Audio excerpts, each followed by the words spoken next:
Hello everyone मोर नुआ blog रे आपण मानको बहुत बहुत स्वागत। तो यहाँ आम आसी पार्क आज थी शनिवार से पार्क आसलु। यहाँ देख रियांस गाड़ी रे बसला आम घरे रही रही पूरा बोर लगी जाए।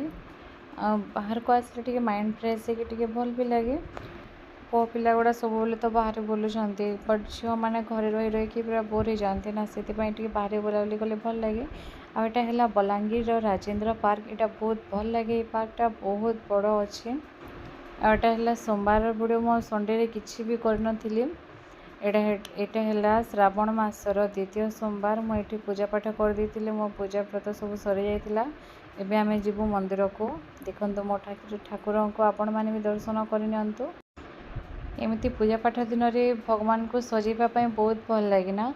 भगवान तो सुंदर बहुत सुंदर बट तांको आहरी टिके माने फूल फूल चंदन देकी सजेले बहुत भल लगे। मो मन तो पूरा शांति हो जाए एमती सजेकी। आमे मुझे तुलसी चौरा भी पानी ढाल दी। ये मो कलश मो जहाँ बाहर स्थापन करे आम रेडी हो पूरा जाऊे। आम जीवु मंदिर पुणी आसिले हजबैंड ऑफिस जीवे। ये देख आम बलांगीर मंदिर शिव मंदिर आ भोला बाबा को दर्शन करी मन प्राण आत्मा सब शांति हो जाए। आम एठू आसला देखो तो बाहर हजबैंड टिफिन खाऊले आमको वेट करते कहीं बाहर जिनस आज किसी भी खाइबे। आ बहुत जोर गरम भी हो कहीं वर्षा भी छाड़ी जाना से बहुत जोर गरम हो। देख मो घर को पलि आसती मुझे रोसे जल्दी जल्दी करनेबी कहीं पो भी आसो रियांस आसला मत किसी भी करे देनी पछे पछे पुणी दौड़ा पड़े मत।